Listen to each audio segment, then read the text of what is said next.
Welcome to the EOB podcast, where we talk about the weekend box office and the new openings this week. I'm Benno, and joining me is Sen Duong. Welcome back to another podcast. So I believe that you are under the weather and really need to go by 11. So we'll get this done pretty quick. We'll get you out here. Okay, let's do it. Doctor Strange came out last weekend, along with Trolls, the animation by DreamWorks, and Mel Gibson's return to cinema, Hacksaw Ridge, his directorial effort that stars Andrew Garfield. I mean, we made some predictions about how the movies will do, and as expected, Doctor Strange will, be the number one movie, but we didn't know how much. Both of us had it at about 65 million because we believe that the season we're in. But, I guess all of the new movies overperformed.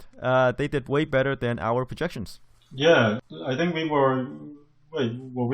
of us were at the mid-60s for Doctor Strange, right? Yeah, 65. We said that, hey, it's somewhere between Ant-Man and Guardians of the Galaxy because, it's a new property by Marvel.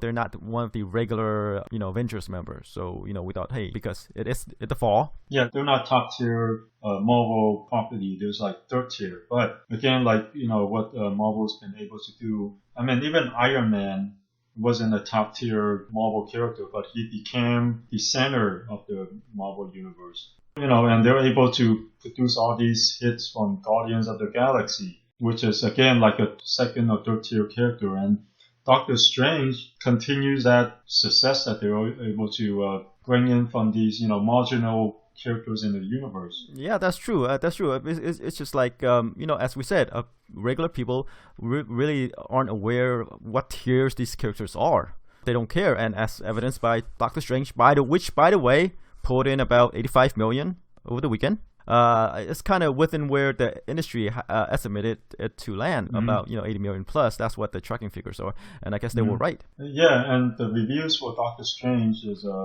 very good. It's like 90% on Rotten Tomatoes, which puts it at one of the better reviewed comic book movies. In terms of original debuts, it's also one of the higher debuts for Marvel movies. I think with the exception of the first Iron Man, this is probably the second best original debut, like the first film debut. It was better than Thor, it was better than Captain America, it's better than Guardians of the Galaxy. So everything's looking good. Everything's looking good. And I have to point out that we're seeing this trend right now. It's just that Marvel has gotten such a brand that we could jokingly say that they could throw anything on screen and it would have a huge opening because of the goodwill they built up over the years with the various superhero movies. Yeah, goodwill, and they're able to produce high quality films. They tend to be very well reviewed too. Yeah, it's kind of similar to what happened to Pixar before, right? It was like people were looking forward to what they're doing next, and I think this is like happening to Marvel right now. It's the consistency, the quality. And I guess that's why people are saying, hey, even though who's Doctor Strange, who cares? It's Marvel. Yeah, right. So that's the feeling. Yeah, it's definitely the consistency and quality. And they're also consistently unique. They're not all just superhero origin stories. Doctor Strange is, this magician.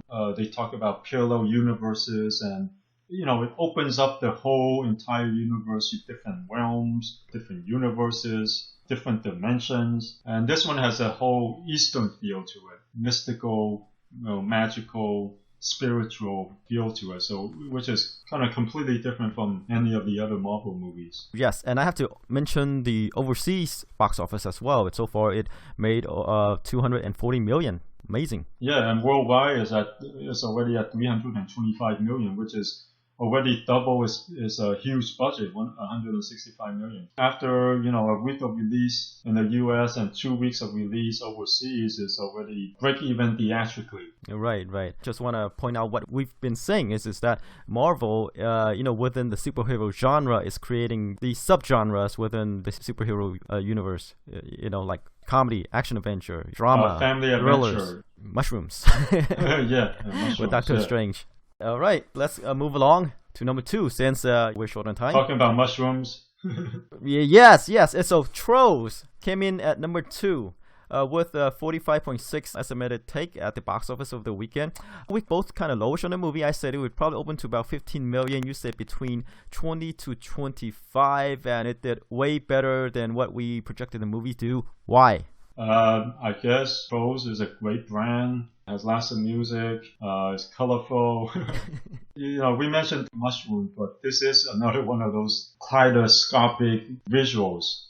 Lots of colors, lots of things swirling around, and it's kind of interesting that. Well, I guess because of all those colors, it attracts kids, but at the same time, I'm sure people who are fans of Woodstock would probably take to this film too. Yeah, and I read that the audience for this movie is female teens, predominantly female teens. Oh, probably because of the music. Okay, I guess Trolls. I never knew that the toys were that popular. I mean, they always look a bit strange to me, but I guess it appeals to that certain demographic. Maybe it's one of those films that hit like the 4 quadrants of demographics. You have the little ones who can watch this because of the troll characters. You have the moms who has to bring their kids to see it, and then you have teens who are attracted by the music.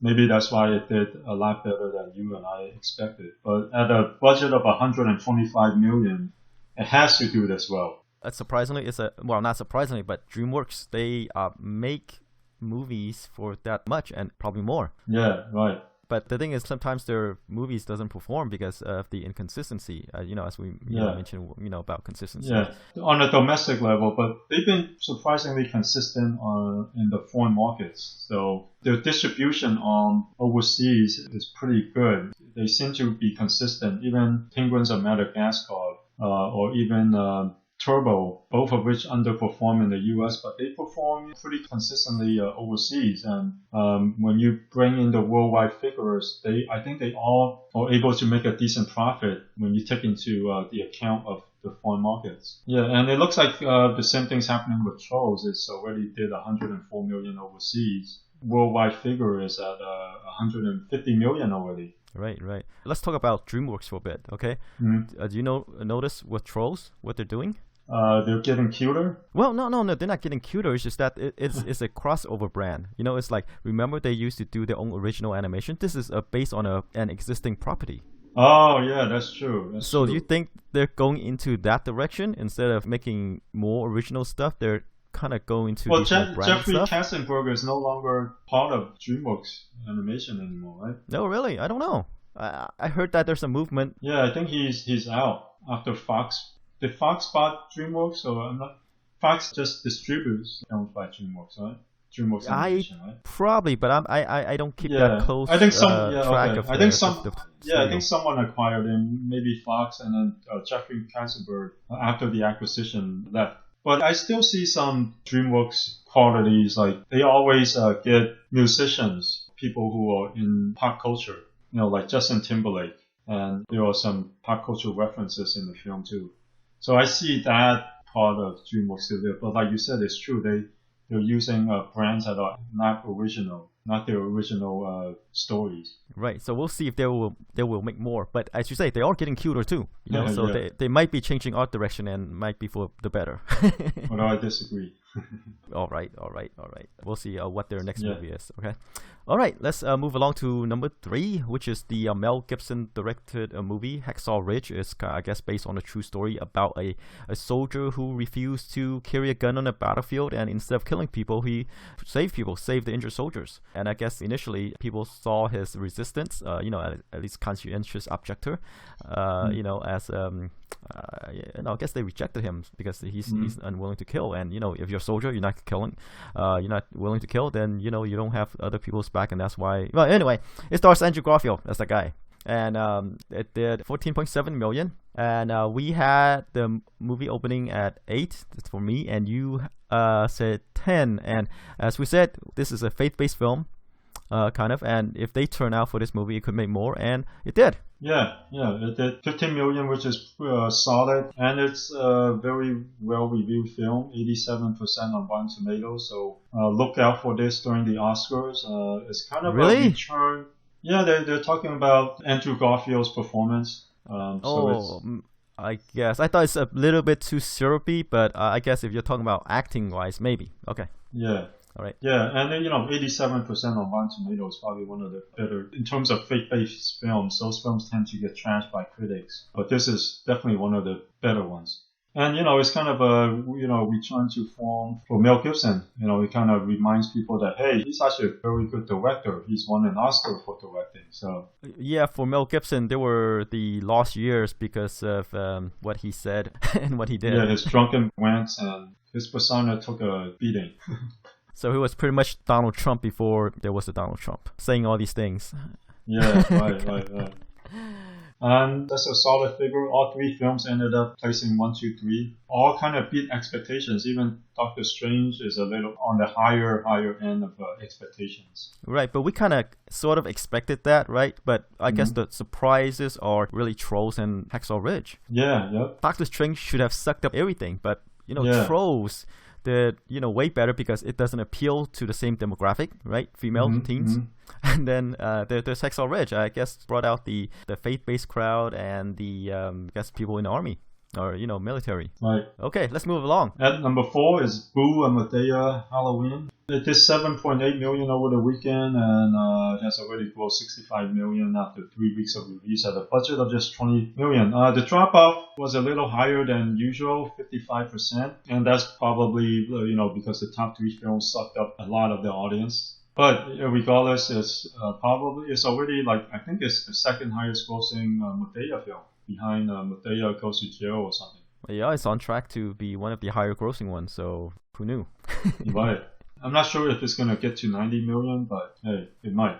I can see it holding up better next week, mainly because this week there's all 3 films did so well and probably did suck up some of its audience. Okay, so let's move along to number 5, which is Inferno, the Tom Hanks, Dan Brown adaptation directed by Ron Howard. It dropped huge, I guess, because of Doctor Strange, Trolls, and Hacksaw Ridge. Pulled in about 6.3 million. It's like a bomb, right? Even though the budget's only 75 million, it's not doing well at all. It's the second weekend, it dropped huge. Yeah, it plummeted. Right, off a cliff. Yeah, off a cliff. Yeah, it's a bomb domestically. But at 75 million, the worldwide figure is at 185 million. So, it's going to be a profitable film. But are they going to release another one? Probably not. They might go direct to video. Well, here's the thing. Okay, what if? We said that they might basically replace the cast and director, right? Oh, yeah, for the next one. Something they could do. Right, but do you think if they keep the budget the same and the overseas box office is really strong, do you think they could return? I'm not sure. It's hard to say because even like the Divergent series, even though the overseas was strong, they opted instead to just go direct to streaming. They might do a thing where in the US they go to streaming and in the rest of the world they release it in theaters. But with the Divergent series, they don't have Tom Hanks. Even the not just the Divergent series, even the Maze Runner, it's not whether or not they have Tom Hanks, because those series were big overseas too. With Inferno, the problem is even with Tom Hanks is doing so poorly in the U.S. Plus, I'm not sure if Tom Hanks and Ron Howard would want to return. Tom Hanks might opt to do something of a better quality. Well, the thing with Tom Hanks also is he has options now because of Sully and because of Captain Phillips. He doesn't have to cash that check anymore. You have to remember that when the Dan Brown series came, he was kind of on the downslide of his career. His films weren't performing as well as they used to. And then came the Dan Brown novels, and they were huge. And, he needs to cash a paycheck. But now with Captain Phillips and Sully, I think definitely he doesn't want to anymore because, it's such a huge bomb in the U.S. Oh, yeah. I guess there's another reason why they might hesitate to make another one. I guess it's because, remember, The Lost Symbols came before Inferno? They decided to skip ahead to Inferno. So if this one performed this poorly, why do they think that, The Lost Symbol would do any better? Because if they think that it's such a poor book or it's not as commercial as Inferno, you know what I mean? Yeah. Well, the thing is, there's still a lot of money to be made overseas. That's the only thing.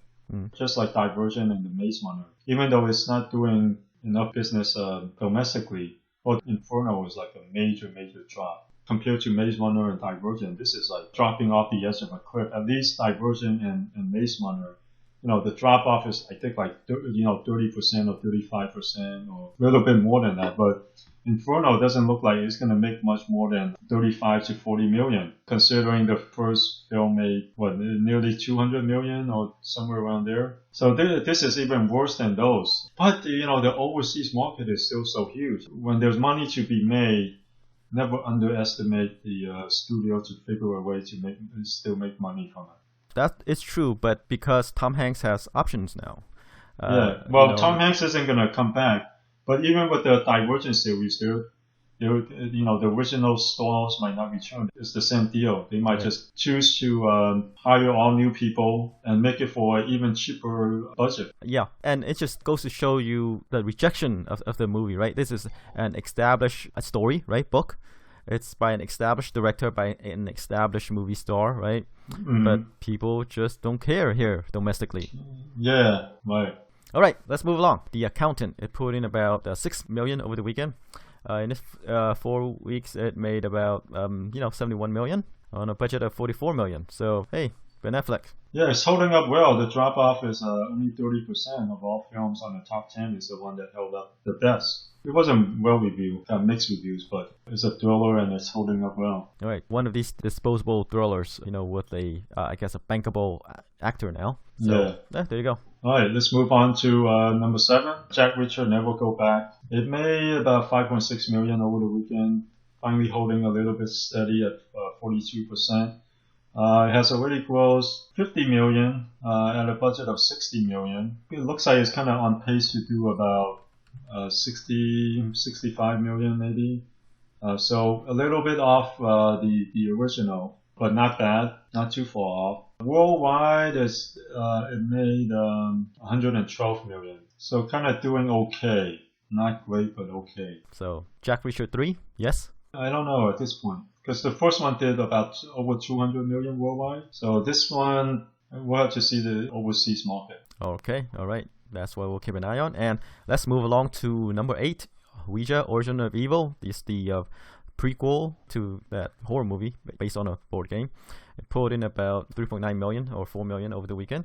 It's doing okay. 31 million so far on a budget of 9 million. So yeah, and the worldwide figure is 64 million. And the reviews were great. So we will probably see more. Okay, all right. And number 9 is The Girl on the Train. Pulled in about 2.8 million over the weekend. 70 million so far. Worldwide, it's 140. Yeah, it's doing pretty well overseas too. At a budget of just 45 million. Yeah, all in all, not bad. It looks like these two thrillers, The Accountant and The Girl on the Train, thrillers that are probably more for the female audience and for older crowd are holding up pretty well. Right. Who knew that accounting could be so exciting, right? Yeah. All right, let's move on to number 10. Miss Peregrine's Home for Peculiar Children. Tim Burton's version of X-Men for kids. It made 2 million over the weekend. After 6 weeks, it has already grossed 83 million at a budget of 110 million. So it's kind of disappointing domestically. But the worldwide figure is 253 million. So Tim Burton will probably continue to make expensive movies that makes just enough in the US and then overperforms overseas. Yeah, I think at some point he's just gonna go over to China and make a Chinese movie. Oh yeah, like Winnie Holland. So let's move on to the new releases this weekend. We have 3 new releases. We have Arrival, the sci-fi movie, the comedy Almost Christmas, and the horror movie Shut In. Okay, let's start with Arrival. Yes, it stars a bunch of Academy Award-winning actors and actresses, starting with Amy Adams, Jeremy Renner, and Forest Whitaker. It's one of these films that I heard a lot about in the film festivals. It's going to be one of those films that will get nominations during the award season, and it's one of those films that critics are talking about. It's currently 100% on Rotten Tomatoes with 59 reviews. Not bad. Yeah, not bad. It's one of those top films during the award season. Yeah, so this is like a sci-fi movie, almost like an alien invasion, right? So there's this ship, oddly shaped, kind of like a pod, huge pod that landed on Earth, and I guess Amy Adams plays a one of these language experts who's trying to make contact with these aliens, trying to figure out what they're saying and trying to communicate. I guess, and they're Right. trying to prevent a war, Right. between us and aliens. It has the same feel as a Contact. Yes, that's what comes to mind. With Jodie Foster, but this one is even better review. The trailers have been very good. They tease and rather than reveal. So, what do you think? This movie is going to be this year's Martian. You think so? Okay. I think so, because the buzz is huge for this movie. That's a good comparison. Yeah, the buzz is there, definitely as an award winner and as a film that'll probably draw a mainstream audience. Yes, and I think this movie is kind of like what people want in the Independence Day sequel, kind of. No, I think I think those crowds were looking for something different on Independence Day. Right. Anyway, there's aliens and whatever. I think the difference between Arrival and Contact is like Arrival, they're here. There's like this imminent threat that if they don't get through to each other, the aliens and the humans, then there's going to be all-out war. And the difference between Arrival and Independence Day is Amy Adams will not punch an alien in the face. She could, but I don't. She could. But I don't think she will. Right. But Okay, anyway, continue. so it's not that movie. It's not that movie. Okay. So there it is. The buzz is there. It looks great. People are, I think, interested in this movie, and people want to check it out. I mean, they reveal enough, but not everything. Right. So what are you thinking? I'm thinking 25 million. 25 million? Yeah. Really? Yeah. Why?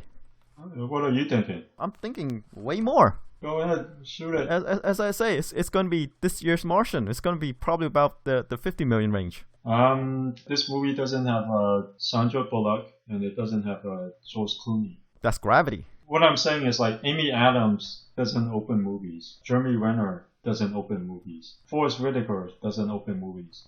I mean, this film is well reviewed, is well regarded, there's buzz, but I think this is one of those movies that will get buzz and make money slowly. Okay. No, that's fair. Because like there's still Doctor Strange in theaters, right? Yeah. Kind of almost targeting, some of the same audience, but this is more of a more mature audience. Yeah, right. More mature, more thinking man's movie, and there's a lot of everything for everything for everybody. So, right. 50, U25. That's a huge difference, disparity. Oh, you're thinking 50? I'm thinking 50. I'm saying this is this year's Martian. Okay, all right, okay. You 50, me 25. We'll see. Okay, Almost Christmas, the comedy. Comedies about family gathering for the holidays, and things go wrong. There's all these different personalities that they need to, reconcile. There's problems in the family, and at the end they sit down for dinner and they become a family again. Yeah. Yeah. So it's those type of movies. It's gonna be a direct hit to the Madea Halloween because it's attracts the same crowd, African American audience who are reliable. Yes. But this one is more targeted towards Christmas. I'm just thinking 10. As we say, they're reliable. So I'm going to give it a... I don't know. Are they ready for Christmas? I mean, Halloween's around... I mean, not Halloween, but Thanksgiving's around the corner. They might be in the mood, so there is still Madea as well. Yeah. So I'm kind of with you there, except that I'm going to go with a range of 10 to 15. Okay. So I think it could make more than 10. All right, and finally, the horror movie Shut In. It stars Naomi Watts. It's kind of a horror thriller. It's kind of a strange film. I don't see anything. It looks very generic. Yeah, so she plays a mother who's taking care of her son, who is, I guess, vegetative. I'm not sure, not vegetative, but kind of like paralyzed.